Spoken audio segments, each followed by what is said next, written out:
the visionary path is not straightforward. There's kind of this incubation process. Pieces are coming in, you're really getting clear on your desire, what you want, what you don't want. And that is not a linear process all the time. There's personal evolution side to that, and there's a professional side to that. So you have to kind of make space for both.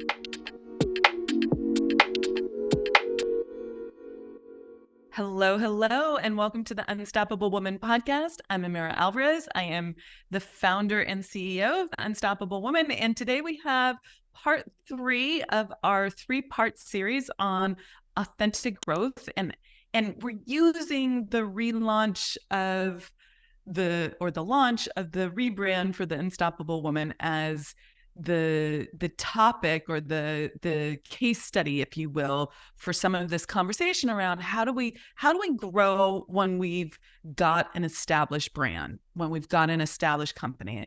You can even say when you've got an established life. This is not just about growing in your company, but growing in your life. There's a lot of commonalities here. So today's episode is going to be about how Lea approaches branding and marketing and the evolution of a company, that growth of a company, and how she really looks at that. And one of the things that I love about Lea, which I think will be a really interesting place to start, is that she is a bit of a unicorn. She, I think, is what everyone in business desires, the person who can wear many hats and not just good, but exceptionally well. So I see her as being exceptionally good at the design, the vision, all of that, but also at copy, right? And languaging. She can also look at strategy. She has a strategic mind and she's looking at big picture strategy and the details, which are two very, very different things. She does project management, right? She has that whole breadth, and she has this spiritual tapping inside that most people don't really think of when it comes to marketing and branding. I'm sure there's many people who do marketing and branding from a spiritual perspective, but they don't necessarily then are able to translate it into a concrete, really robust execution. And that is unusual. So I thought I would bring her on to the podcast today for you to hear what her approach is and how she integrates all these different aspects to the work that she does. So welcome to the podcast again, Lea. So good to have you here. Thank you. Good to be here. This will be fun. So first question to you, how would you describe what you do? I first and foremost think of myself kind of as a spiritual strategist. I also call myself a shamanic strategist. And what I mean by that is I come from this background. I'm trained as a shamanic and initiated as a shamanic priestess. I am trained in the Akashic records and I consult through the records. I do a whole bunch of other kit and caboodle from a spiritual perspective, including bringing people's soul and star maps into the work. So I do that with like human design, gene keys, astrology. For those of you who are not familiar, they're these ancient systems essentially about how we're imprinted at birth and like the codes we come into the world with. We can see that through these maps. For all of you who are hard drivers and this is not your lane and not like, you're like, huh? What is she talking about? Just stay tuned, okay? Like, don't write it off. Don't go, oh my God, this is way too much woo for me. Because like I mentioned in the intro, the beautiful thing about Lea is she's able to be this shamanic strategist or the spiritual strategist. And those two words, like, I think that's one of the beautiful things that you do. You're able to map words together that encapsulate all the sides, because we're not unidimensional beings. So I want to come back to that, but please keep going with your description. So I bring kind of that whole spiritual kit and caboodle side together with a heavy background in strategy. So I've started digital and social marketing for $1 billion company in the casino space. That's where I kind of got my bread and butter marketing experience. And then I've worked for a strategy firm in San Francisco. I've also trained as a futurist. So I bring this kind of high intellect side to things where then I marry the two together, not just in the specifics for marketing and branding, that's like definitely the execution. And I think that's one way you see it live in the world. but to help people really hone in and figure out their vision and then bring it to life. Like that's language I use to think about it. And marketing and branding is one way of landing the spaceship. It's like bringing the vision from the ether into the world, into form. So Lea is also someone who was a client of mine a number of years ago. So we have this beautiful relationship where now I'm her client, which is great, right? I love the evolution of things, but she knows me from very intimately. So that's helped the process quite a bit. But I'd love to know, like, if and I'm going to put an and here, when we started working together on this project, although it took me about a year, which is what we talked about in the part 2's podcast, by the time you and I started talking and engaging on this, I was 90% clear about where we were going and what we were doing. Like, what is the new service offering? What is the differentiation? Who are we working with now? Like, we had all the sort of concrete things. We might not have had the nuanced language around it or visual containers to express it yet. And that's where you sort of stepped in. How would you then, if someone was not your past mentor and coach and wasn't that far along, would you still be able to help them? And how would you approach it, understanding how to pull out the vision so that you could take the next steps with them? The visionary path is not straightforward. Like, and when you're downloading a new vision or catching it, there's kind of this incubation process, right? Where it's like in the nest, it's coming into form. It's the pieces are coming in. You're really getting clear on your desire, what you want, what you don't want. And that is not a linear process all the time. And there's a personal evolution side to that, and there's a professional side to that. So you have to kind of make space for both.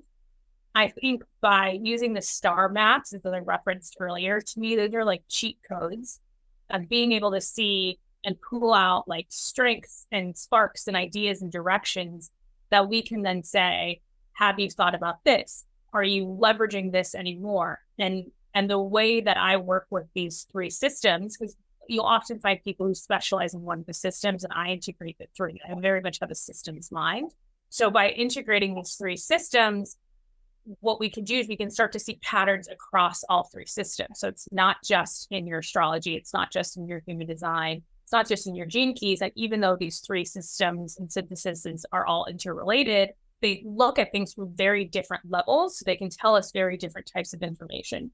And the way that this comes to life is something I call your living legend, which is really like your story, your psychology, your experiences, the things that you've learned, the initiations you've gone through in your own personal life. Like there's a way that this stuff maps and tracks to these maps as well. And so there's a really powerful integration across all of these to start to tune into things.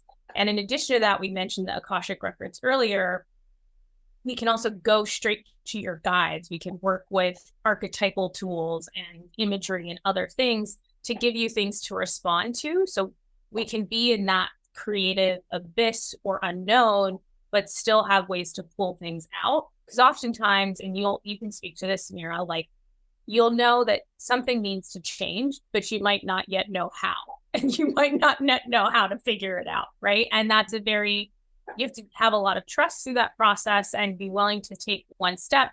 And often the first step can just be like, okay, I don't know what the answer is or the next step is, but I just know things have to change.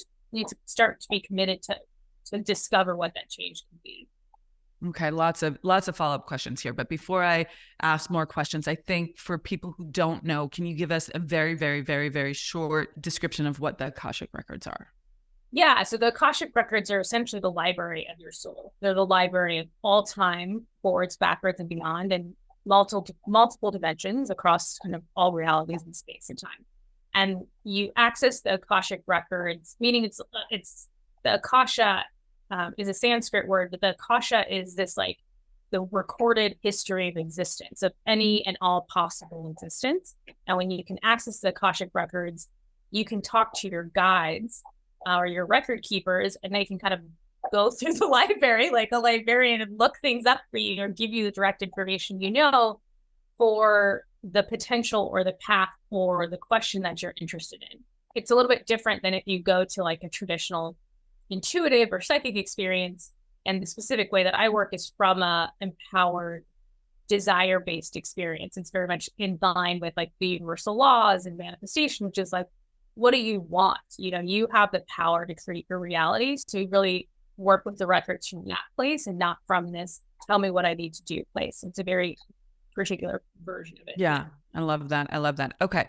Few follow-up questions using me as a case study here, shifting slightly. When we did this work together in the beginning, this was like the information gathering stage versus the like, she then does strategy and execution, right? This is information gathering. She did the Akashic Records conversation, speaking to the guides for both my personal life, but also for my business. So I'd love for you to speak to what the difference is there. And then you also mentioned something called the star maps. And do you do that for me? Because I don't remember you talking about that. But it might not have been a tool that was necessary. And so maybe there's some conversation about why you used one versus the other kind of thing. So it's like the whole toolbox, right? So you use different things in different times and scenarios. But I guess I'll start with the star maps and then remind me to come back to the records.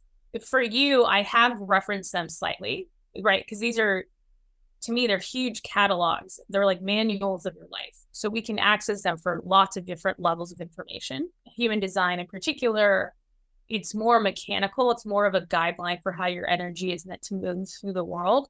And so we've looked at that for you from like in some ways, the particular way that I went deep on it was like decision-making, right? So I think there was specific big decisions we needed to make. So I wanted to give you some context in case you wanted to take time, because that could be part of your process if it was supportive. And as a note, I'm very much into human design, and I interviewed, there's no we here, I interviewed the woman that I work with strictly on human design, and she's fantastic. Her name is Sam Zagar, and look back for the podcast on that, because she will, if you're curious about what that is, that lens on the world, she explains it in much more detail. We're not doing that here, but I've never heard of human design being referenced as a star map. So I think I just got a little lost in that, but I understand now why you would call that a star map. Just to recap that, the way I do it, I reference it differently because I use the tools differently, right?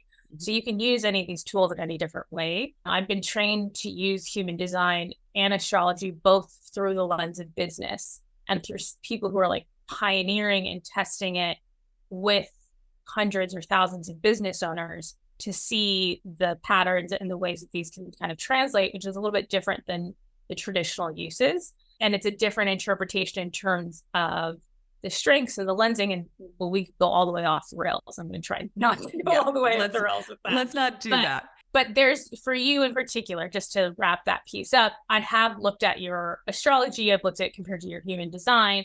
There are things that I'm like keynoting and slightly keeping in mind, but I kind of did it as like a back of the pocket, like napkin check, just to see like if we were in alignment with that, if there's anything that stuck out that we need to be paying attention to. So those are the ways that I was using it in this case. One of the things I want to highlight there is that it's an interesting way of understanding, like as a business owner, we know different people on our team, different clients, different situations require a slightly different way of navigating. There's nuance, like this person needs this person needs this. You're going to remain fundamentally the same. You're not going to be a chameleon, but you know that you need to adjust your approach depending on the situation. I think what Lea, like I'm translating a little bit here, what Lea's doing with this is she understands, oh, this is the way Amira functions in this world. It gives her like an insight to that. Therefore, I'm going to present materials like this. I'm going to present timelines like this. I'm going to present, how we work together. Like the project management side is where I've really seen that come through, like the level of detail that you're giving me and the way you're giving it to me in multiple ways, right? Like, I'm an auditory processor. I need to scan, but I also need to know it's backed up by like a tremendous amount of detail that builds my trust. I'm going to go into detail when I need it, but I'm probably 90% of the time not going to do that unless it's pertinent to the conversation. She understands that. And part of that, so let me ask you a follow-up question on that. How much of that is, that's just me, Lea? I know you, Amira. This is how I work. That's just me. That's me knowing how to read people.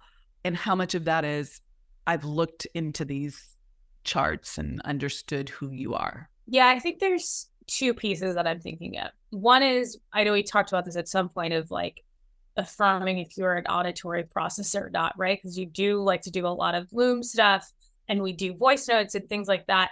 And that is something that was coming up in our kind of conversations in my like certification work, and about how generators often do tend towards more auditory processing, which is interesting. And so that was kind of affirmed, and that helped me to actually direct and be willing to kind of work in those channels in those ways. The other thing that I wanted to bring up is from a strategy perspective, which I'm not going to go all the way into, because I think some of this is going to come down the road and as we are working together. But there is a way of bringing more intimacy into our marketing strategy and really leveraging relationships and network, and really thinking about that at the core of how we do strategy going forward. That directly also comes from your design as things that I'm paying attention to. I find that fascinating, because before I even heard of human design, I had these 3 keynotes: truth, intimacy, beauty, right? Like, it just loaded. And intimacy is, I don't go light. I don't want to have a light conversation. I can chit chat, but I'm much more happy having something that has depth to it, where I really see the core of a person, and I really know when people aren't in their truth. And for me, intimacy and truth go hand in hand, and they are a type of beauty. So they're all 3 very integrated. And in my human design chart, I have the channel of intimacy, which I didn't know when I claimed that, but I'm much better one-on-one or small groups, where I can create that kind of truth, that kind of vulnerability, that kind of intimacy, because to me, that's where people's power lies. And it can be their truth if I use that channel of intimacy, I can pull out their truth. And that's a huge benefit to them. And plus, it's how I like to work. So that's big. Now, the beauty that Lea brought to the table was, then she was like, okay, well, how do we bring that along with some other keynotes that we've touched on, like spaciousness and, there's other la dolce far niente, right? How do we bring these keynotes into the visual brand, the copy, the experience that people have with our marketing in general, with the company in general? Okay, I'm going to hand it back to you. Specifically, we're talking about, it comes from something, and if you're looking at your human design, there's plenty of places online you can pull up your chart. We're talking about something from both your profile and that channel of intimacy as well. And there's some other pieces to that channel. Remind me later. I'm not going to get into reality, but that's a super good conversation for us to have for your work. But, as a 2-4, one of the other things we've talked about is this balance between needing to have your own time and needing to be with people, right? Like, let's just pause there and translate. 2-4 is my profile in human design. So the 2 is the hermit and the 4 is the networker. They've been called different things in different people's languages, but I have this seemingly oppositional kind of profile. I need this hermit time, this time alone.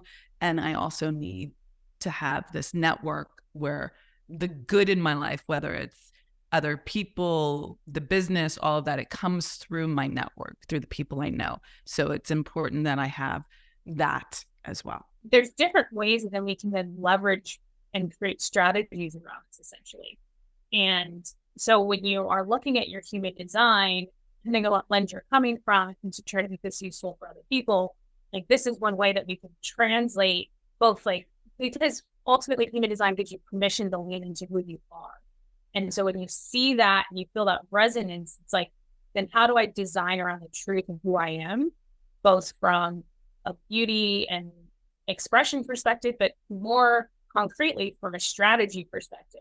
So I have the systems and the tools and the lead generation, for lack of a better example, in place that works for you and how your energy likes to move, how you show up best, how it can actually nurture and cultivate all of your energy and enthusiasm and brilliance and gifts and give you what you need to do that. So let's pause there and give people a little bit of a concrete example of how we did that, maybe with what would be a good example of that? The podcast outreach for our new guests, right?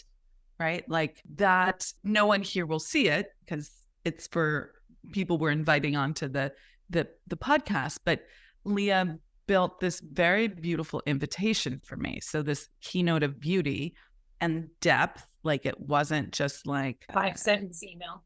Yeah, exactly. It was something that had tangible depth to it. Can you describe your process around that and how it might link to what you've just shared? If we think about it in the context of relationships, for example, we're using the podcast as a way of initiating new relationships, right? And to continue to build the beauty and the brand of the Unstoppable Woman and to build a network around that and to tell the story through these incredible, powerful women who have done incredible things. And it's different in the sense that we're not just sending a hit list or getting a list from a PR agency and just doing as much outreach as possible and just see who we can get. We're kind of that would be an antithesis to antithetical to intimacy, right? To this quality and to this way of building a true network, not a one-to-many kind of experience. Yeah. Is that true? Is that how you look at it? Yeah, a little bit that, and also just like building relationships, right? We want to start things off on the right foot, separate oppression, and we're changing how we even research podcast guests and how we invite them and what we're saying to let them know that, like, hey, we see you, we've seen what you've done, we're into what you've done, we recognize how incredible you are, and we'd love to have you on our podcast. And there's a couple different ways that that's going to come into fruition later on, but that's kind of the first version of how we're starting to do things and approach things with this depth and intimacy, to really say, instead of just using it as a marketing tool and channel, it's really about like building this network and relationship around this work. And to do that also with this really beautiful and considerate brand expression and invitation that kind of says, tells them about this new direction and what we're doing and why we've asked them to be a part of it, and how we think it can benefit them, but also expresses it. It's like the new brand is very sensual. And this is something we haven't talked about, and I can't remember exactly where it shows up. There's a few places it does show up for you but it's also just in your energy, right? Like I could look at some of the stuff by the keynotes, but I also just know you, right? So a lot of this is in your energy too, where this sensuality and this texture, we talked about this a lot in terms of what you had to convey, because we did have traditional kinds of conversations around inspiration, and I was pulling things on the thinking side and the visual communication side as someone who needs to interpret what your client is giving them beyond just, here's a photo, how do we use these photos? It's more, what are these photos trying to express and how do we bring that quality to life? And one of those major qualities, besides this intimacy, is really this like sensuality, this like experience of a really beautiful life. And that's, as you'll see with Exquisite Life, that's part of what Amira talks about, but this whole new way of looking at expressing and experiencing the juice and the aliveness of being in your feminine power. And when you think of feminine power, that's an interesting thing from a branding perspective. It's like, how do you translate that? And so that's like really fun to work through in the records to see kind of the different ways and direction and inspiration that give us around that. But there's all of these different pieces that then we're kind of, for me, I'm pulling out these keynotes and finding a way to visually encapsulate that, to encapsulate the spaciousness, to encapsulate the feminine expression, feminine power, the spaciousness, the intimacy, the sensuality, the texture, the luxury. But it's really not luxury this is just expensive. It's luxury, and this is just well made and a great experience and something that just delectable to the senses. And so those are the things that I'm paying attention to on other sides, and like bringing it down a few levels and translating this in many different ways, from the strategy to also the visual expression and experience, and the door opening to the brand for people who are getting to interact with this new direction. Yeah, I think people will really see that in the new podcast cover, the sort of graphic for the podcast, the new homepage for the website, the ELP, the Exquisite Life Plan event page. They'll see it on our social media, which we're all just recently put out in a quasi-coordinated way. So I think even though you're not seeing the invitation that I made reference to, you'll see these things that Lea is talking about in our public-facing work now. And she's created all of that and been incredibly thoughtful about it. I also want to go back to something you said. You said luxury that's delectable to the senses, not just expensive. And this was one of those nuances that, we were working with someone very, very briefly, and we were trying to find the right designer. Like, we were trying to find a designer who got us a brand person, someone who got this. And, we would say luxurious life. Okay. And maybe we didn't translate that well, but I was like trying to point to things and show people what I meant by that. And I riffed on it. You can see who I am, right? And we would get things back that looked like Gucci. Okay. And I'm like, this is lovely, but this is not me. And there's nothing against Gucci. I love a Gucci bag just like everyone else, but there's nothing in me that is about, like, I like fine things because they're fine things. I don't like fine things because it's a brand, okay? Or a status symbol, or going maybe to the extreme, a little bit pretentious, or needing to sort of prove oneself, right? People buy things for all different reasons, but I love nice things. Like, there's nothing, like, I'm not anti-brand. But when you said that luxury that's delectable to the senses, never actually heard you translate that into words, but that's exactly correct. And I think that's one of the things, the gifts that you bring, is that you can see that nuance. It's not one size fits all. It's not you're delving in, and you're spending the time to really figure out what it is. So now let's talk about that process around time, because that's been a really interesting one for us. Because when Lea dives in. Like, I don't know that Lea, tell me if I'm wrong, but I don't know, like I said, I don't do conversations in a light way. I mean, I do conversations like in a joyous way, but I like a real connection, not like surface.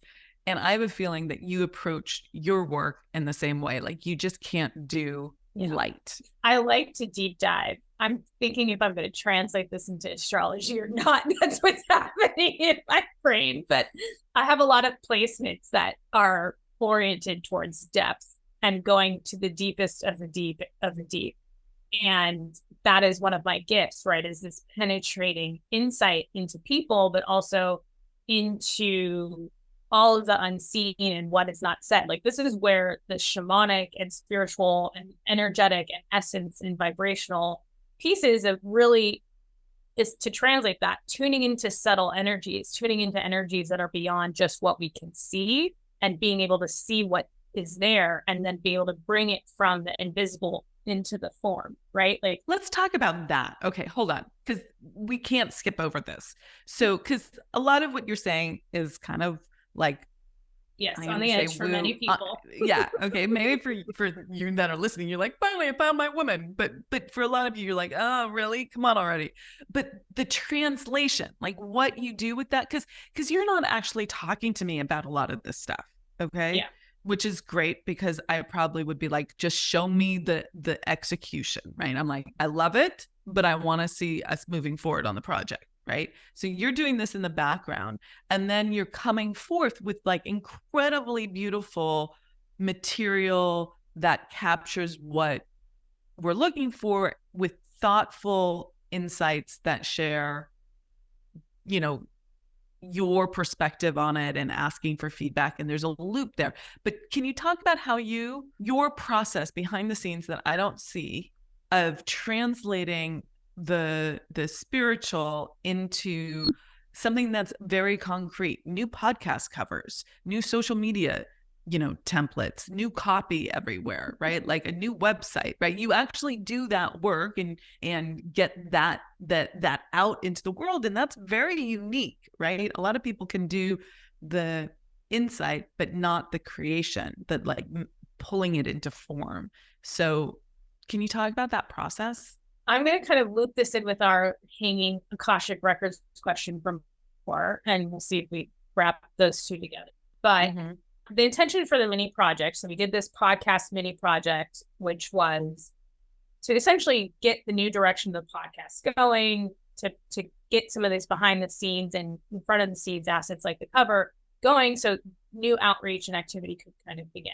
And so this was a way to, instead of doing the traditional branding process, where you might like do all of this exploration and all these brand boards and have like different logo treatments and have all these different expressions of what you would choose, we kind of skipped that. We did a little bit of a Pinterest board to like gather ideas and to give them a sense of the different potentials that we could pull from. Multiple Pinterest boards, lots of stuff. She One worked board, very hard on many boards within the board, but yeah. I mean, it was well, so it was well organized. I want people to understand it didn't take long. She did it quickly. It was a lot of different possible directions to that. Then direction one, multiple examples, direction two, multiple examples, right? And then a quick start, go and look at it and be like, no. Yes, this is possible. Oh, I like this of this, but not of this. This, yes, no, yes, no. She has feedback. We can go. It was a very quick and streamlined process. It wasn't belabored on my end, at least. When our early conversation, when we were syncing back up and you were telling me more about what you were thinking about from a brand perspective, I was starting to pull out these keynotes. So there's language that I'm working from in part of this. And then I'm also feeling into things just in our conversation psychically, like what's in the air, what am I seeing, what am I getting from other sources of information beyond just what we're talking about. So there's things that then I can kind of continue to refine to see, like, is this on path? Is this not on path? Is this a potential direction that's worth exploring or not? The Pinterest boards kind of help with that. Then we also did a session in the records, and I felt into beforehand because I could either do the records with Amira, for Amira Alvarez herself, or I can do the records for the business and the energy of the business itself. And I come from the school of thought that everything has energy. I think this is in the laws, but I think like literally even my this has energy and you could talk to this. And I have to. So for those just listening, she's picking up her wrist pad is that what it's called? Like a wrist rest for her computer, like this little foam rubbery thing. Like, and she's like, even this has energy. I know that. I feel like if people are really can slow down and tap in, we feel energy in all things, right? Absolutely. And we live in a conscious universe, and so I think there's consciousness in everything, and there's a consciousness and a soul of your business, right? And there's an energy to your business. So you are not your business. For all entrepreneurs out there, your business is its own being. It might not be in form per se, but we can still interact with it and get information from it. And so when we access the records for the organization or idea or concept or being that is your business is going to have a different level of information, and your records are going to have, the record keepers for your business are going to have a different perspective of information, because it's not your stuff on your business, right? Because we have our human stuff and our concerns and our worries and our perspective. That's a different thing we have to address in the individual records sometimes versus in the business because like if you're making a decision about the business, that might be more in your records, which we had to do for you. But if we're just getting information about the business itself and what the business is trying to be and express in the qualities, then we can talk to the business itself, or we can talk to the records of the business. And so there's different ways we can kind of access different things and get different strategies and guidelines and inspiration and guidance and whatever else. And so when you go into the records, different people work in different ways. But when you go into the records, sometimes you can get information right away. And the way information comes through, and you can slow me down if I need to break this down further. The way information comes through for me often is I'll either have words, but I often get imagery. And so when I opened the business's records, we got a very specific image that we could start to have a conversation around. And that started to give even more language and more idea and more expression to what is this imagery that we're seeing? What is this spark for Amira? And then it's kind of this conversation back and forth where we can continue to build or pull or translate or whatever it is to then see where things go. And it's really beautiful and powerful, whether it's using the records for guidance or personal transformation or business strategy.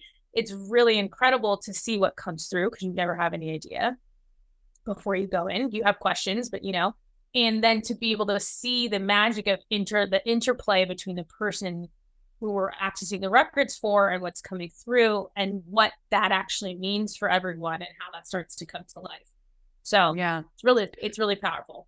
Go ahead. And then connect that to the thread that you were on in terms of the traditional way of doing this is to do the sort of brand guidelines almost first versus what we did, which is the way I work and think as well. So this was a beautiful match, was to do an actual project. And what are we going to do for the podcast cover? What are we going to do for the podcast? Everything to do with that, right? The emails, the invitations, the one sheet, all of that very concrete, practical necessities in the business. I wanted to see in motion almost initially so that I could respond to it. That's a very generator term in human design. But that's very different than coming up with like, pick the colors first and then build the stuff around it. I think everyone else does it in this back-asswards way because like you pick colors, you pick all this stuff and you don't know how it's going to look until you start putting it together. And then you're like, oh, that doesn't look good. It needs to be like this. And it feels so much easier to do it in a project, pull that out, as long as you can think specific and big picture at the same time, which you can. So yeah. Why don't most people do it like this? I didn't go to branding school, but I think it's not the traditional way of doing things, partially because I think we're trying to get on the same page, right? We're trying to narrow things down. And so the logical or the hierarchy of narrowing things down is like, there's a certain way to make sure we're heading in the right direction. There's a certain way to then see what competitively or creatively the color usage is. There's a certain way to like do the logo expression, like there's just a way that things get broken down. I'm sure there's more reasoning behind it than that. So that's not to poo-poo it, but I do think in my own experiences with branding, I can't really tell what the brand is until I see the expressions of it. And so Lee also flagged this for me in one of the first conversations we had, which was like, she explicitly said, Amira doesn't do well without seeing it in use. So when I was scoping that first project, there's a little bit of like serendipitous whatever of like, okay, how can I create a mini deliverable that is just enough to start to see if we're headed in the right direction and gives us things to play with and is actually useful. And so I went into my own records and got guidance because there's a few different options of what we could have worked on. And they were like, start with a podcast. And, and I like broke it down in like a half hour and like was able to type up a proposal quickly. There's reasoning there about why it just kind of worked out that we tried it and did an experiment. And I'm a third line. You actually have a lot of third line energy in your chart. Separate thing. The third lines in human designs and a 3-6 profile are all about experimentation, right? And learning what does work and learning what doesn't work and having this trial and error process and kind of having the badge and the scars to show for it. And okay. So like, wait, hold on. I'm going to out you here. Okay. Because that explains so much, Lea, because not only are you third line trial and error, but you have all this depth, right?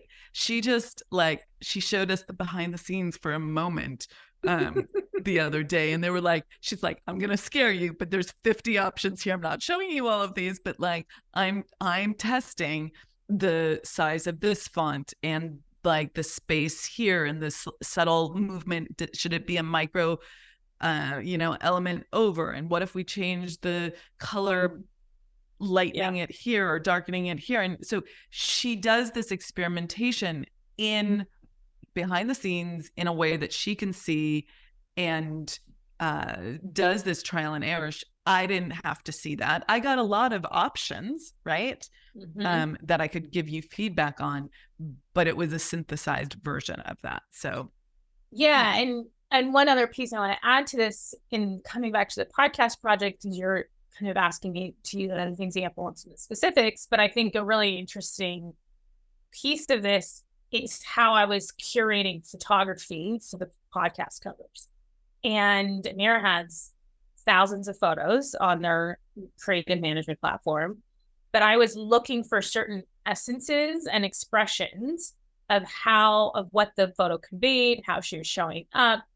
And it was this balance between, because there was this back and forth of me still kind of honing in on and getting things correct from what you were trying to express, which is this contentment and spaciousness and ambition all at once.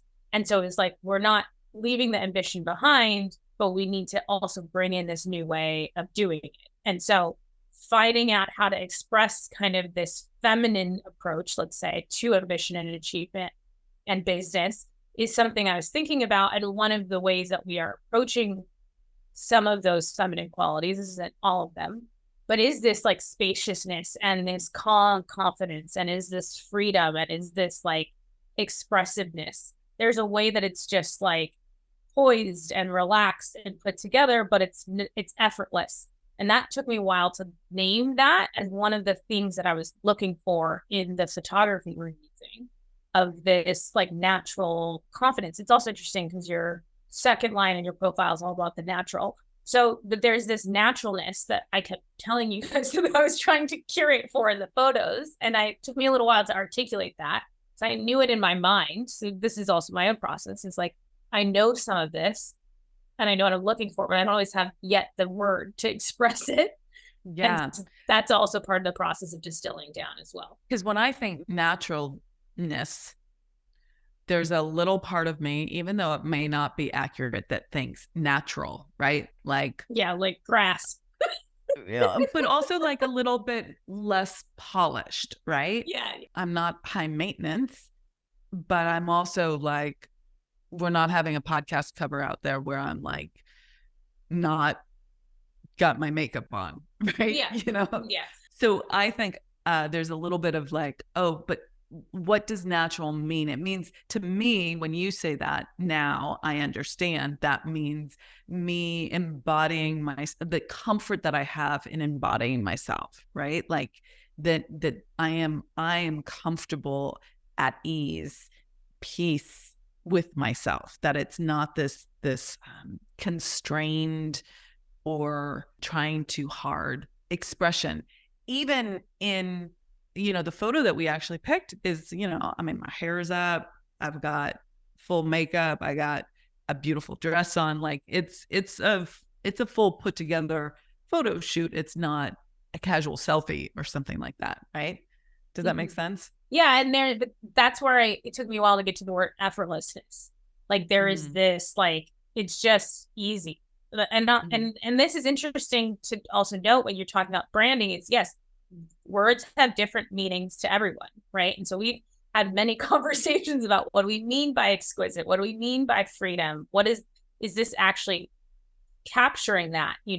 There is another piece that we were just talking about, beauty. This is an interesting example. Beauty came up as a conversation that we had, and about how we wanted to express beauty. And it's a really interesting take on it because it's a version of beauty that is tied to intimacy and tied to sensuality, but it's not about this like out there beauty. It's not this externalized, inaccessible beauty, let's say. That's the word that we got to, was it can't be inaccessible. Like we kept playing with that. And I think that's really important for me as a human, is that although, I have boundaries, and like not everyone can like just pick up the phone and talk to me, right? But my personality, like if you meet me, is not inaccessible. I'm not pretentious. I'm not aloof. I connect. I have that connection. I have that truth and intimacy piece. So the beauty can't look better than thou or too unattainable, like someone in a magazine that you'd never want to have a conversation with, right? Like that's not how, you could find many photos of me that look like that, but that's not what we want to communicate. And we were both very clear on that. It takes conversation to get at that, but we got there pretty quickly, I think. The last piece I want to name is another distinction we had was with external luxury versus internal luxury. That's also a big difference as well. It's not the Gucci handbag. It's more of this life that you get to live and love to live, and it's full of what you love. And that's a version of luxury that is wildly different. And there's so many versions of luxury. We could have a whole conversation around that, because luxury can really be about craftsmanship. Like at the highest levels of luxury for me, it's about craftsmanship. It's about people who are the best in the world at their craft, getting the time it takes to do the work it takes to build something incredible and exquisite. That is a different version than just posturing and postulating and having this like stuff that looks good on the outside, but there's no depth on the inside. That's not what we're after at all. Like both from an ethos perspective individually or in communicating in the brand. Yeah, 100%. So that strategy, that sort of like, just to synthesize, there's this spiritual understanding where you're using this toolkit. There is traditional conversation where we're fleshing out like ideas and things, and I'm riffing and you're asking questions.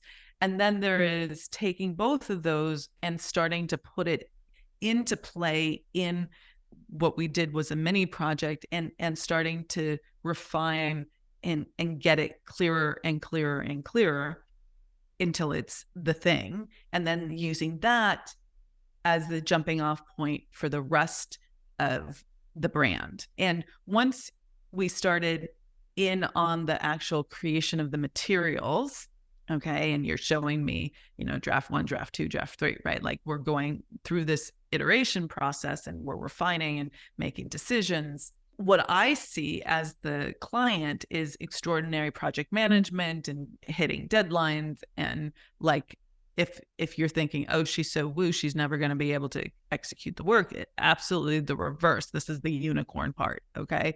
And so at this point in the execution part, like I'm seeing hitting deadlines, I'm seeing thoughtfulness of bringing the strategy in, and the ability to refine based on feedback. And the initial drafts were phenomenal to begin with, but then there's this refining process. So the next question I have for you is, in that, I'm going to call it the execution phase, how much of that is then you just doing the testing and tweaking and pulling it together? And how much of this behind the scenes are you doing your shamanic spiritual work that I don't even know about? I think it depends on the situation.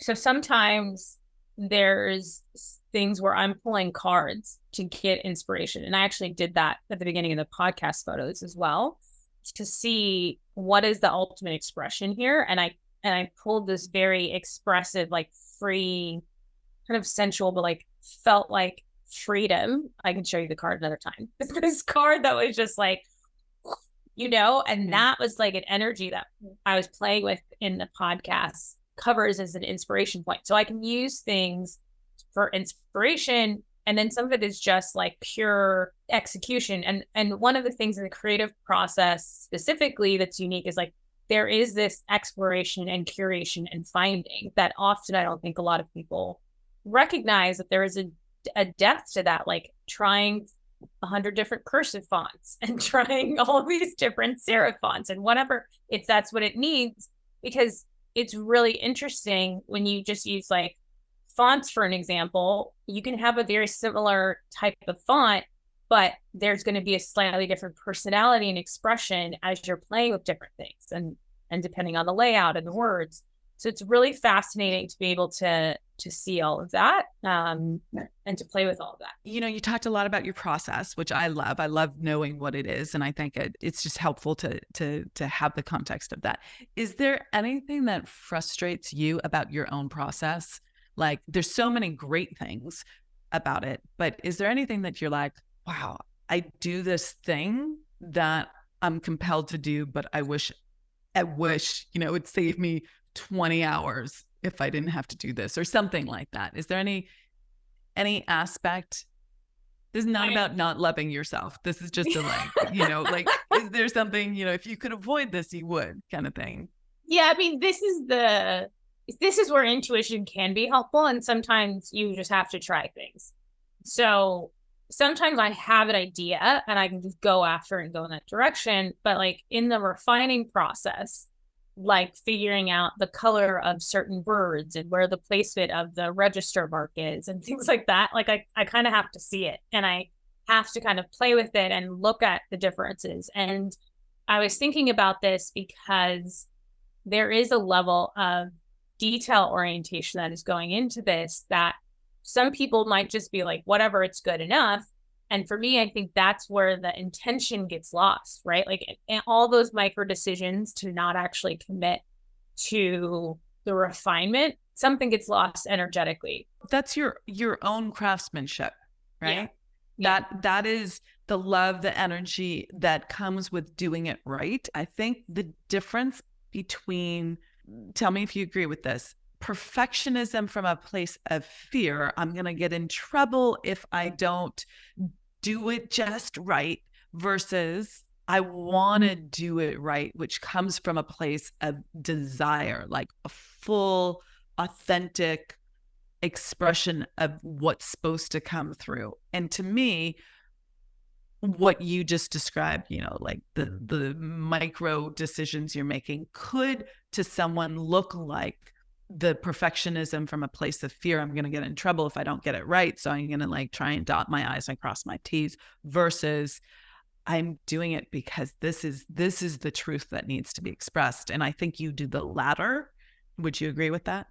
Yeah, I would agree with that. But I also think there's something very much about intention, right? And there's something also about that energy that is going into something that then is reflected out of it, whether it is captured by the logo placement or not. I don't think that's what I'm necessarily arguing for, but there's a level of attention and attention that when it goes into a process that translates energetically in ways that we can't necessarily account for.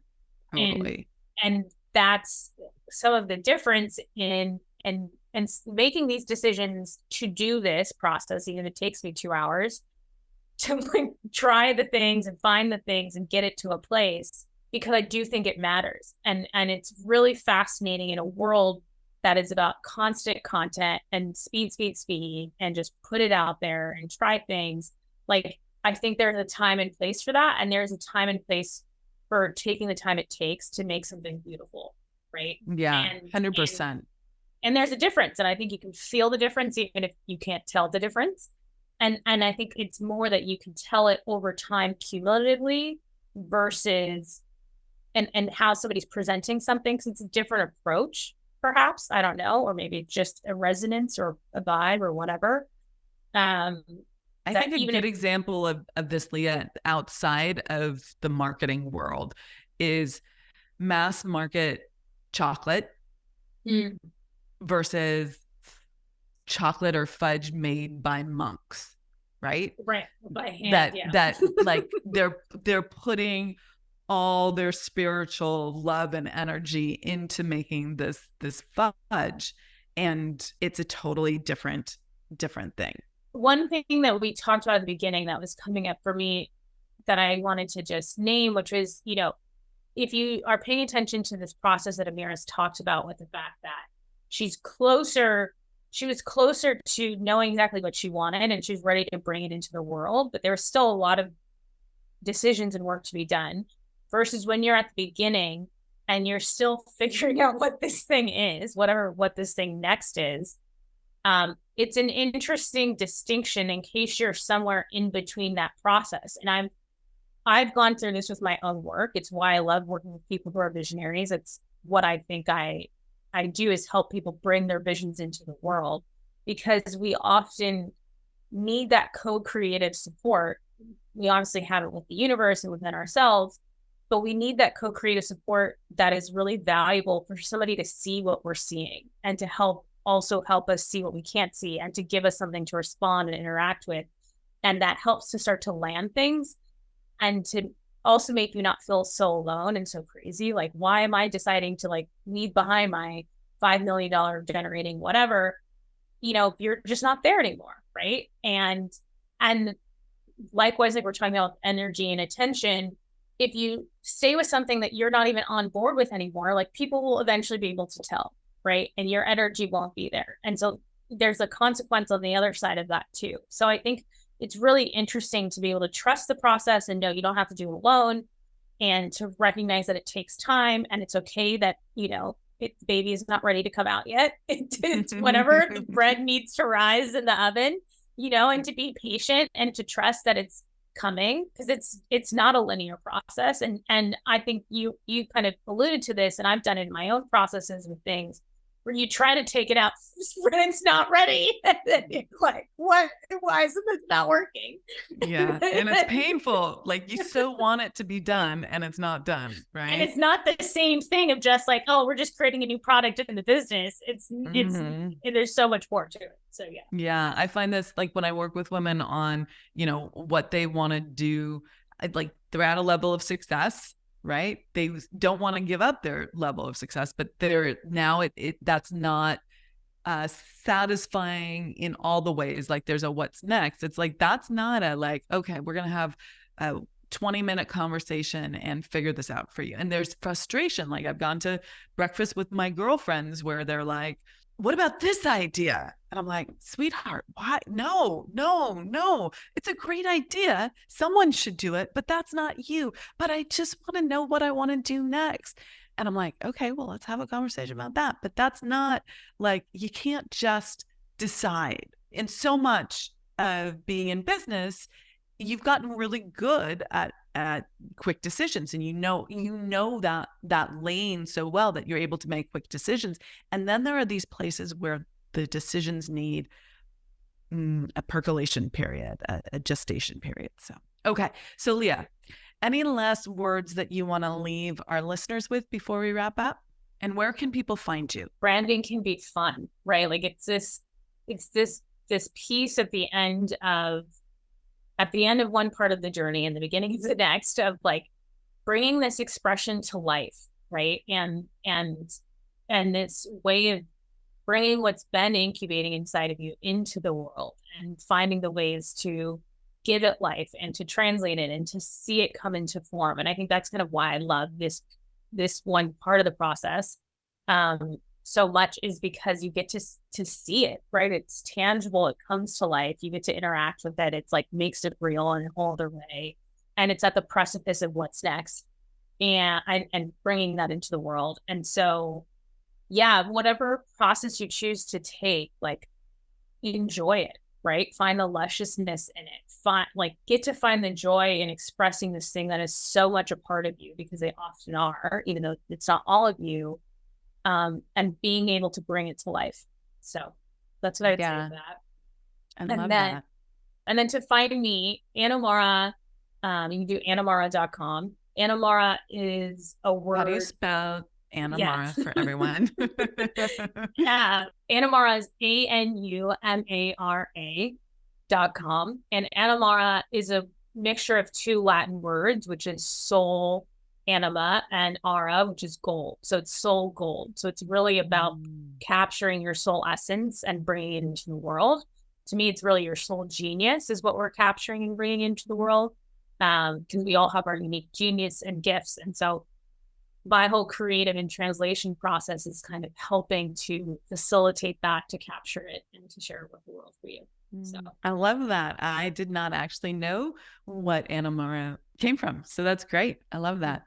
Okay. Well, thank you so much, Lea, for being on the podcast. I just want to reflect back to you that the level of thoughtfulness, depth, intention, attention, energy that you bring to every stage in your process, whether it be the spiritual shamanic side or the project management, like the level of clarity and even the formatting of your project management work is like, it's done with such attention to detail and, quite frankly, love. And that that thoughtfulness and depth is perhaps not for everyone. They don't, many entrepreneurs, myself included, we make quick decisions and we're going quickly. And I will say that I've also loved your ability to do both, right? Work with my need for speed and the depth. And that level of attention that you bring to everything is really quite beautiful, including this podcast. So thank you so much for being here. If you're interested in reaching out to Lea, please look at our show notes, and we'll put her contact website there and where you can find her. And if you like this podcast, please like it, please subscribe, please share it with your friends.